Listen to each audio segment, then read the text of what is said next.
Welcome, blood brothers and sanguine sisters, to Deeply Discussing Dexter. I'm your host, Dale Maxfield. I'm joined by Aaron Caldwell. Hello. Brooke Merritt.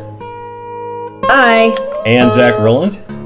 Hey! And today we're discussing Season 6, Episode 1, Those Kind of Things. On this episode, Angel has a sister who's now on permanent Harrison duty. LaGuerta has blackmailed herself a promotion to captain. Colin Hanks isn't, but Edward James almost. He's so very close. And Party Snakes. What did you guys think of this episode overall? I didn't like it. It was bad. Like, the CGI was bad. The reunion storyline was terrible. They introduced new characters that did not need to exist. It's just not good. Yep, I agree. All bad. Just all bad. I thought it was all right. I was anticipating a lot worse, but for the most of it, I was like, okay, cool, I'll bite. Not like a snake, but I'll bite. Yeah, I thought there's promise in the early part of this season, and there's some things that happen over the course of the season that I think, like, there's elements of it that are really good. Some things that are the best they've ever been. But overall, I think what most of us that have seen the show before are dealing with is, like, sort of tearing open the old wound of, oh man, we know where this is going. Nothing good can come of this. Like, as soon as Colin Hanks and Edward James almost show up, you're like, oh no. Oh yeah. No. And for me, it's the first time, so I'm like, oh, okay. Okay, what are they up to? Yeah, all right. So we got two weirdos out there. Let's figure them out. Well, yeah, like, as soon as the first time you're watching this, you see Edward James Olmos and Colin Hanks, and you're like, well, how could this possibly go bad? And can I just say, Colin Hanks isn't a terrible actor, but he is so bad on Dexter. He is just so painfully terrible. Every scene with him is just awful. Yeah, I got that, but I also thought that he was doing it on purpose. So I was like, keep watching. If it's on purpose. His characterization is so bad. So again, like, I think it plays well off of Edward James Olmos. Like, I think when the two of them are working together, it's fine. I think whenever you see him by himself, or when he's in when he meets up with his sister, or any of that kind of stuff, it's like he just doesn't quite know how to. It's like, because he's not a serial killer, like, he's not a psychopath, he's not detached, so he's always playing it like everyone's about to find out about him. He always has this kind of nervous, anxious feel to him, which it just doesn't really gel into a three-dimensional person. It always just feels like he's half of the partnership. You know, there's his teacher and there's him, and he's the student, and he's naive and weird and all that kind of stuff. I think he overplays the when he's interacting with Edward James Olmos. I think he overplays it and is just almost over the top, whiny, and I don't know. I remember watching it first run. That was the very first time I was like, oh, this is going to be bad. I think that's the balancing thing, because Olmos is always very, like, kind of quiet and has that sort of intensity to him, but it's always a quiet intensity. And so I think whether they decided it this way or not, like, Colin Hanks is like, well, I'm going to be the, like, energetic, you know, moving around, jumping around, anxious guy, to balance out Edward James Olmos just kind of sitting there and standing. Otherwise, it's just two guys, like, sitting completely still going, so we're going to do this? Yeah, all right, okay, cool. It's basically like two of me going out and doing that. So. You know what would have been a good juxtaposition for this season if they would have kept Liddy around. You've got all this religious stuff going on, and then Liddy comes in and says something horribly crass. It would have been great. There's no place for Liddy in the budget. True. Dexter dials 911 to report that he's been stabbed. He's wearing his killing garb. 2 paramedics show up and he M99s them both as they bend to check on him. They wake up on Dexter's tables. Turns out the 2 were letting some of their patients die to sell their organs. The police got the dirty doctor, but they missed these suppliers. I was disappointed in this scene. Like, right off the bat. Because they're immediately lying to the audience. They show Dexter in his killing garb, and he's calling 911, but he is clearly feigning an injury. Why is he, like, grabbing his gut? Right, why is he playing to the camera? Yeah. Exactly. And I hated that. I'm like, oh my god, what happens? I think it's going to do, like, a jump back in time, like 12 hours earlier or something. And it was all a ruse, but who was he playing to? It looks exactly like when he was nearly caught when he was dealing with, like, the 2 guys last season. When, like, there was the guy that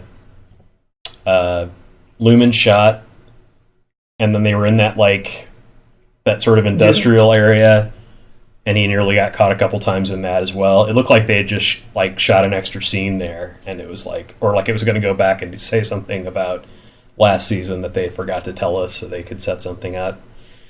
That didn't really bother me so much, though. It is weird in retrospect, thinking about it, that, like, I know Miami Metro is bad, but, like, they didn't even pick up on the fact that 2 paramedics completely vanished. Right, and that's never addressed again.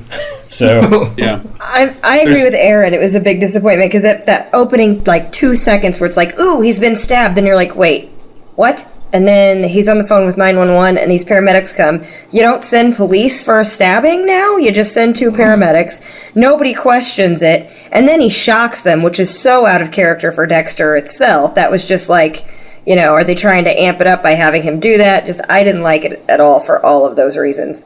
Yeah. It was just completely misstep after misstep after misstep in a very short scene.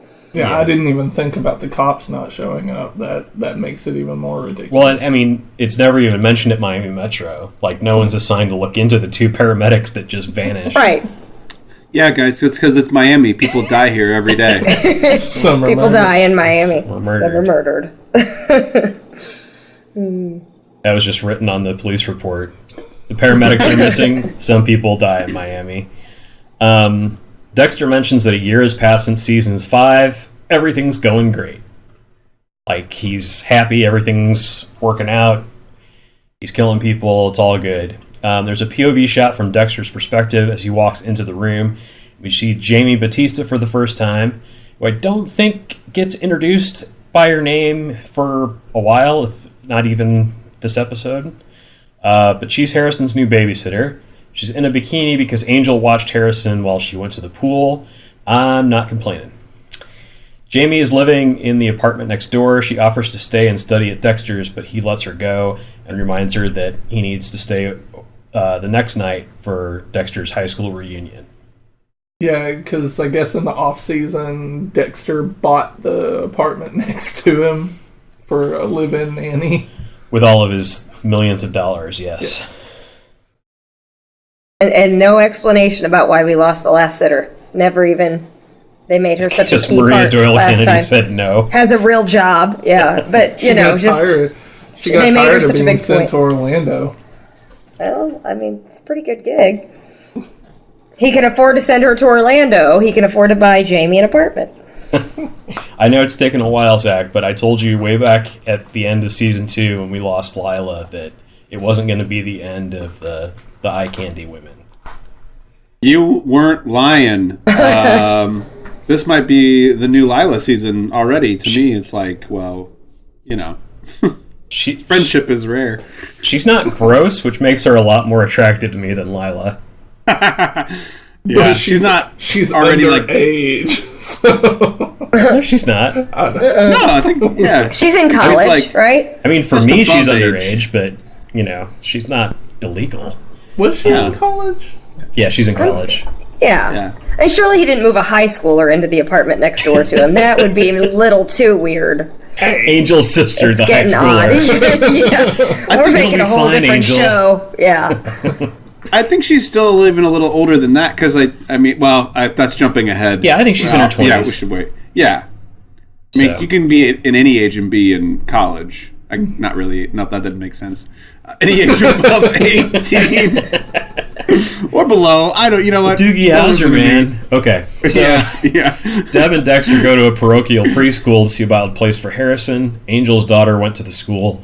The nun finds out that Dexter isn't religious and seems concerned. Captain Matthews is speaking at a ceremony for LaGuerta's promotion to captain. We then see Matthews and LaGuerta meet in a parking garage.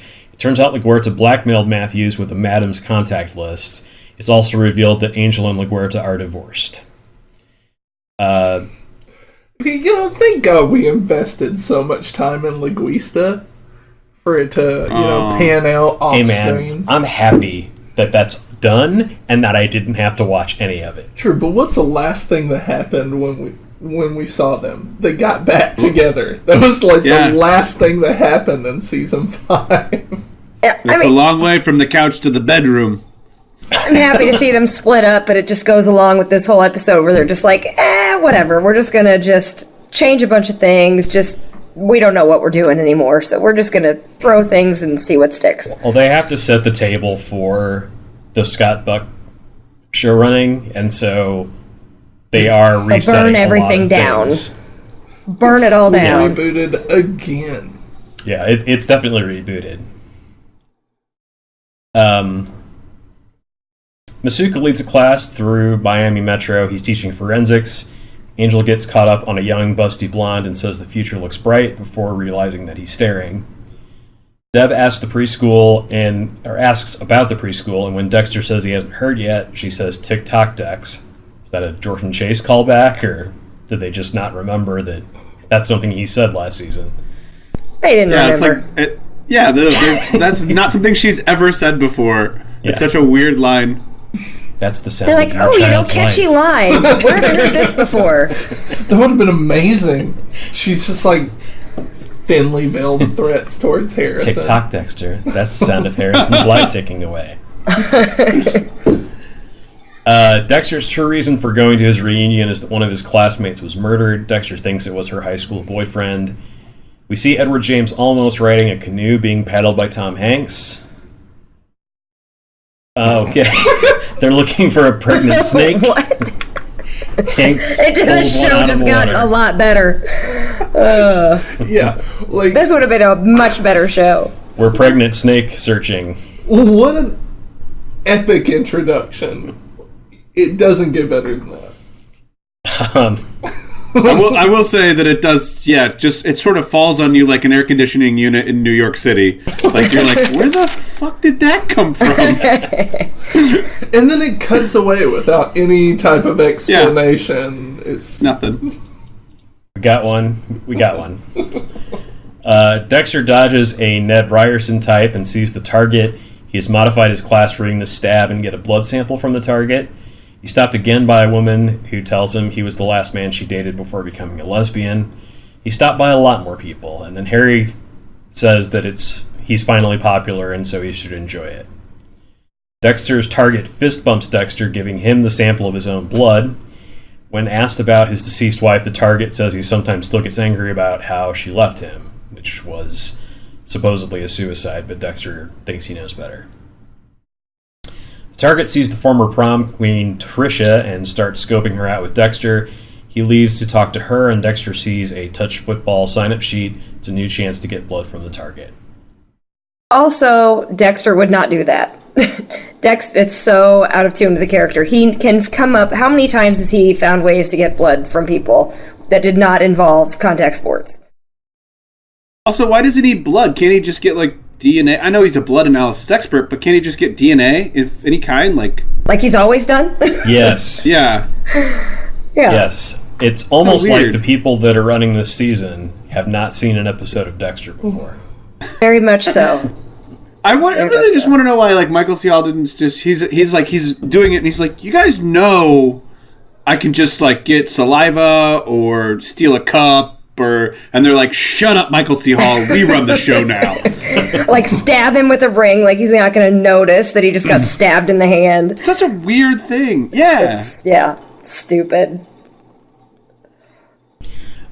So Edward James Olmos and Colin Hanks are stalking out a roadside fruit seller. Colin Hanks approaches him and mumbles some biblical passage. While the seller's back is turned, Colin Hanks pulls out a rusty machete. LaGuardia is clearing out her office. She tells Angel it's practically his if she recommends him for the job. Angel promises to think about it, going after the vacant lieutenant job. Deb and Dexter get called to the scene of the fruit cellar. Masuka students are also there, but not allowed to cross the police tape. All that they have at the scene are the victim's intestines left on the scale. Dexter shows them the trail to where the victim was dragged, killed, and disemboweled. Dexter ducks out to play in the flag football game. Dexter's lancet is broken by mistake, so Harry tells Dexter to break the target's nose with an elbow. Mission accomplished. I mean, I'm glad Harry's still around, I gotta say. Otherwise, like, what the fuck? It's like, if he didn't have this deep conscience telling him to do things, he would never have any direction in life. Elbow in the nose, son. Like, why? What was he planning on doing with the lancet? How was he going to nonchalantly stab him? Yeah, That's Same way he was going to do it with the ring. I happen. mean, yeah. That's for Dexter to figure out, Aaron. Dexter runs the blood, and it matches the crime scene. Joe is proven to be the killer. Dexter and Angel have a basic conversation about religion. It ends with Dexter asking if there is a God. Angel can't describe it, and Dexter writes it off as nonsense. Get used to this, because Dexter's search for religion is a big part of this season. Yippee! So fun good. stuff.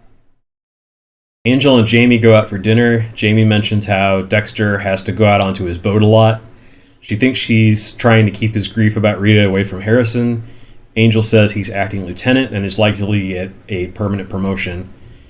Angel is overprotective about Jamie showing skin. He doesn't want anyone thinking that they're dating for reasons. So instead, What? he's like, she's a prostitute. What is this? What? Because she showed her arms. She like took off her sweater and showed her arms. He's like, oh no, cover up. And why is his mind even going there? Oh, people are going to think I'm on a date with my sister. No, probably not. And why is his mind even going there? I was so distressed by this scene. And who cares? And I've been to Miami. Like, Right. she's not showing skin for Miami. Right, she just showed her arms. That's it. It wasn't even that low cut, just she showed a shoulder. Like, ooh, Yeah. step back. Who are we to know better than Miami Metro? Like, But Angel's extra pervy this season, because he was checking out Sister? he was checking out that lab tech in earlier, and Yeah, That wasn't- La Pasión. that wasn't his style. So who knows? He's got a lot of La Pasión built up after his divorce. I guess they didn't want to make it Masuka's sister. I don't know.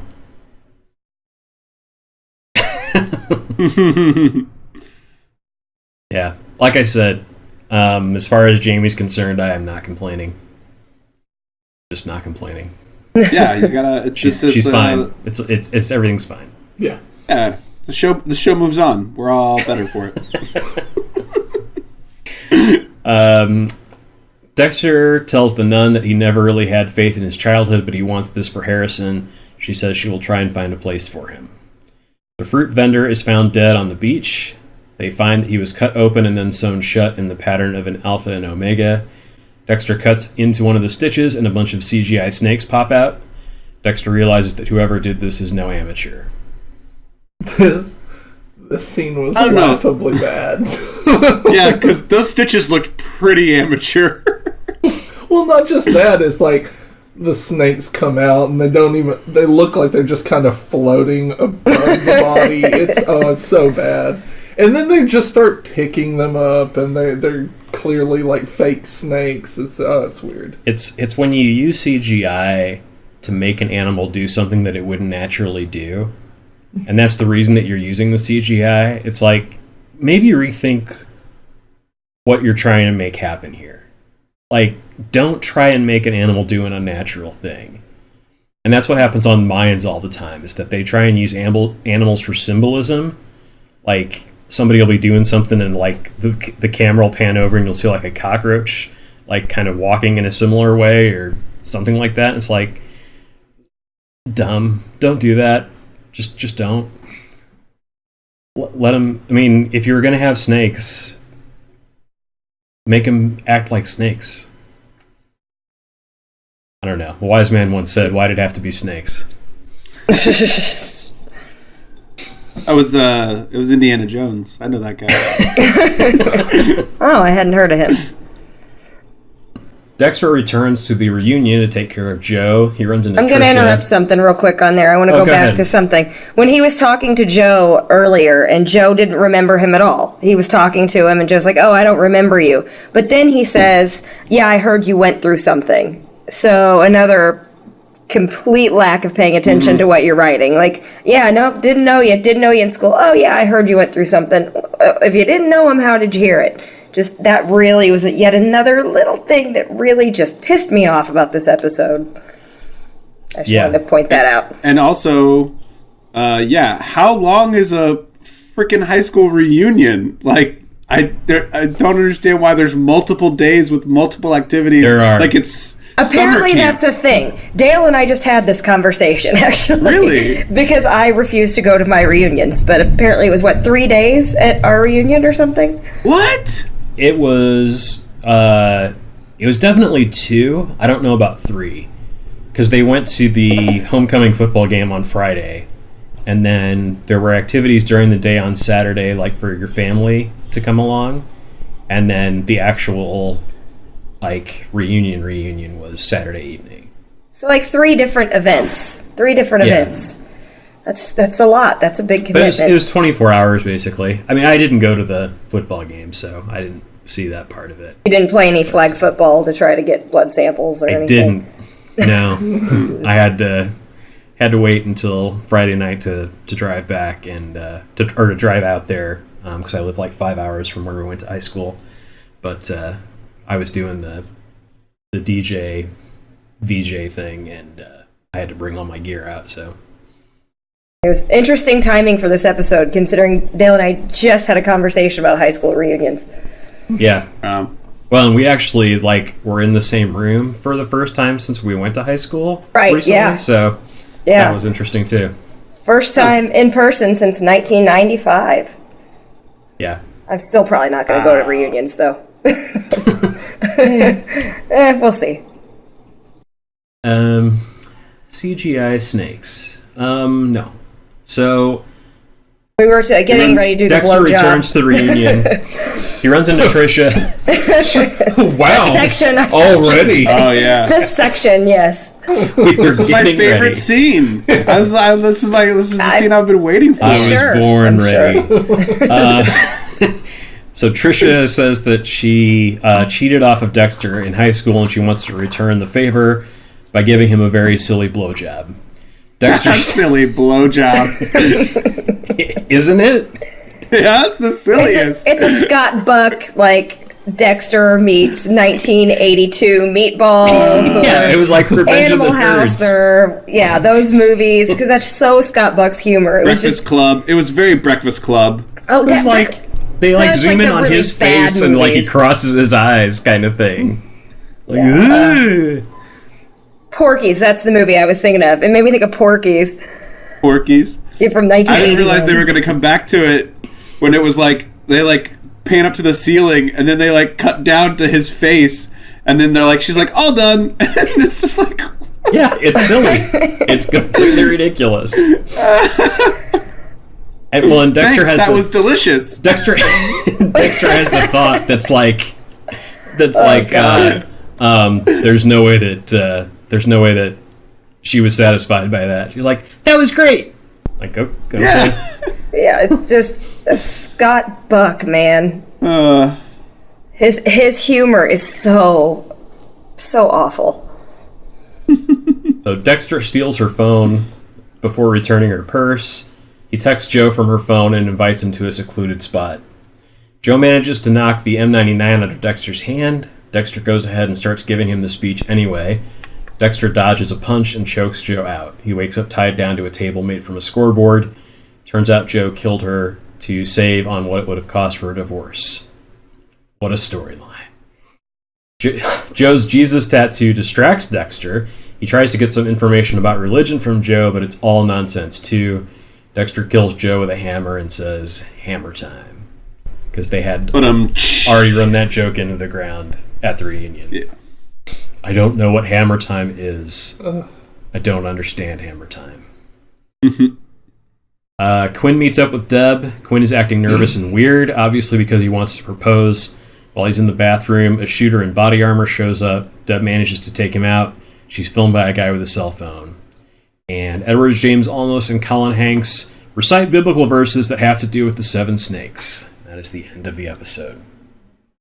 I will say that I thought that shop shooter scene was pretty good. Like, I mean, especially because of sort of like the relevance that it's been having in the last few years and like the club stuff that's been happening. But like, just doing something like that, even back when this show aired live, I think, you know, like they're giving you those in the moment scenario. Because I mean, that kind of happened in Miami later on, which is really sad. But you know, with the club and everything. But I thought that was like really great how they showed how technology is starting to really come into this whole thing and being like, oh, well, now we're getting cops on film doing certain stuff. Like we've always had cops, but now cell phones and the way that the mass media is working in terms of social media is starting to like take effect in the show. Yeah, so I like that scene. Yeah, that was a decent scene. Thank God they weren't there last season when Deb got a couple of people killed by not acting quickly enough. So exactly, yeah, totally different Deb. She got reset, and now she's just like super cop. She got rebooted in the last year that we haven't seen too. So it was this also worked out much better for her than the last club shooting she was involved. That's what I was talking about. I thought you were talking about when she like didn't shoot the guy with the machete. Well, that was part of the episode, and the other part was that that she got that like their bait. Well, LaGuerta was the one that got her killed. Okay, fair enough. Tomato. Yeah, same scene, different cop. It's all Miami Metro. Yeah. It was all a tragedy. So, this was directed by John Dahl, longtime Dexter director, written by our best friend Scott Buck. He's the showrunner now for the rest of the series, and for this season he wrote the premiere and the finale. So what was everyone's best line of the episode? I liked the one where he called a high school reunion all the warmest elements of a federal work camp with those of mixed with those of a third world poultry farm. Yeah. Solid joke. I liked it. I went with, it's a miracle I graduated without killing anyone. There's not a lot of options on this one, so. That's actually the next line from the poultry farm thing. I couldn't remember the whole poultry line, so I went with that.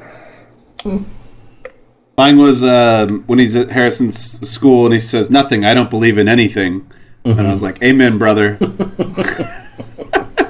Felt that, didn't you? Yeah, I did. How about the worst line of the episode?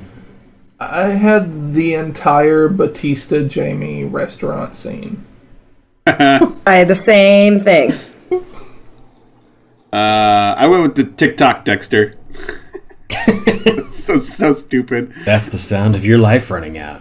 There were a lot of contenders when he did the little fake cheer. Tonight is made for victory. It's time to make you dead. When he was cheering in the shed, that was close, but the Jamie and Angel thing was just too uncomfortable. Yeah. Well, it has been 3 seasons now, and I'm finally putting it to rest. This will be the last Chicky Hines Memorial performance of the episode. Really? Because it's all so bad from here. We're done with Chicky Hines. Like, he's served his purpose. What are we going to call it now? We still have to pick one? It's going to get a lot harder. Mama Snake Mama Snake Memorial. I said the Astor and Cody. Astor and Cody Memorial. Yeah. They're gone.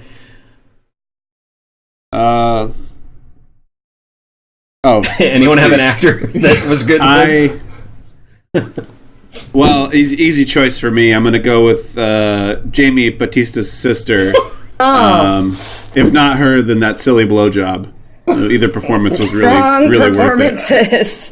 I went with the intern who passed out. So well done. No.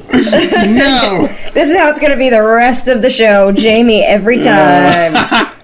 It's all right. Silly blowjob girl for the win. I think silly blowjob performance of the episode should be the new silly blowjob performance. Because she was Time Warp from 1980. The silliest performances of every episode. That'll be a lot easier than picking a best. That'll definitely be a lot easier. Yeah. Okay, well, we'll leave it there for this week. Thank you for listening. Thanks, everyone, for sticking with me and watching this show again. We will see you on the next Deeply Discussing Dexter.